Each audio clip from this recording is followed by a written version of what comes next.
بسم الله الرحمن الرحيم.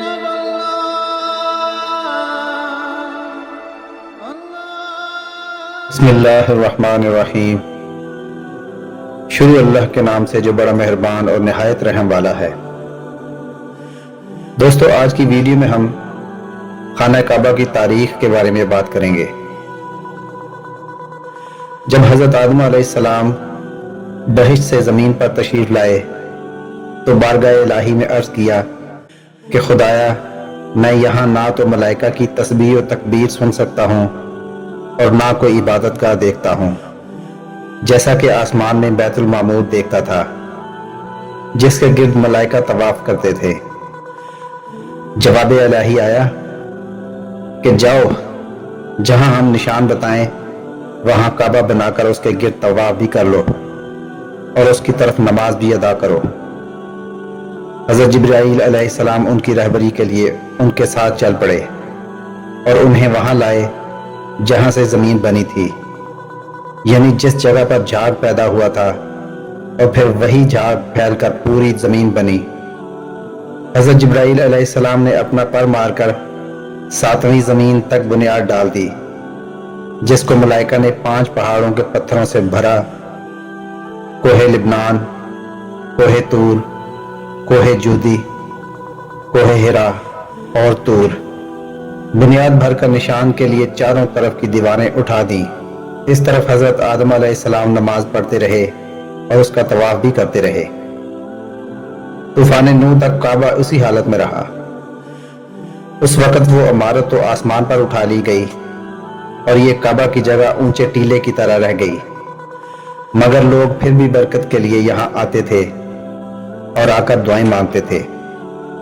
پھر حضرت ابراہیم علیہ السلام کے زمانے تک کعبہ اسی حالت میں رہا.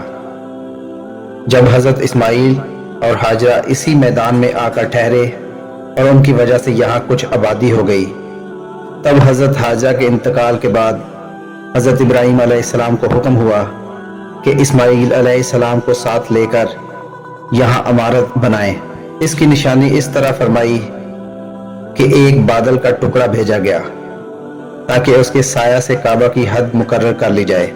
حضرت جبرائیل علیہ السلام نے اس سایہ کی مقدار خط کھینچا اور ابراہیم علیہ السلام نے اس خط پر زمین یہاں تک کھود دی کہ بنیاد آدم نمودار ہو گئی اور اس بنیاد پر عمارت بنائی. اس کی بلندی 9 ہاتھ اور رکن اسود سے رکن شامی تک کی دیوار 33 ہاتھ اور رکن شامی سے رکن غربی تک کی دیوار 22 ہاتھ اور رکن غربی سے رکن یمانی تک 31 ہاتھ، رکن یمانی پھر رکن اسود تک 20 ہاتھ.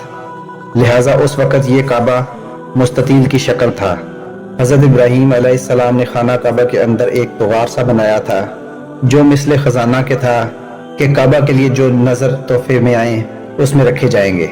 اس کے 2 دروازے تھے، ایک داخل ہونے کا، دوسرا نکلنے کا، اور کعبہ بنانے والے خلیل تھے اور ان کو گار اور پتھر اٹھا کر دینے والے اسماعیل علیہ السلام. اور اس عمارت میں 3 پہاڑوں کے پتھر لگائے گئے. ابراہیم علیہ السلام سے پہلے کسی نے یہاں عمارت نہ بنائی تھی، مگر آپ کے بعد کئی دفعہ اس کی تعمیر و مرمت ہوئی اور اس میں حالات کی وجہ سے کچھ تبدیلیاں بھی ہوئیں. مثلاً اس کی اونچائی دگنی کر دی گئی، دروازہ 2 کی بجائے 1، اور اس کا رقبہ بھی کم کر دیا گیا، لیکن بعد میں پھر اسے پرانے رقبہ میں ہی تعمیر کیا گیا. دوستو، آج کی ویڈیو اچھی لگی ہو تو چینل کو سبسکرائب ضرور کیجیے گا. اللہ تعالیٰ آپ کا حامی و ناصر ہو.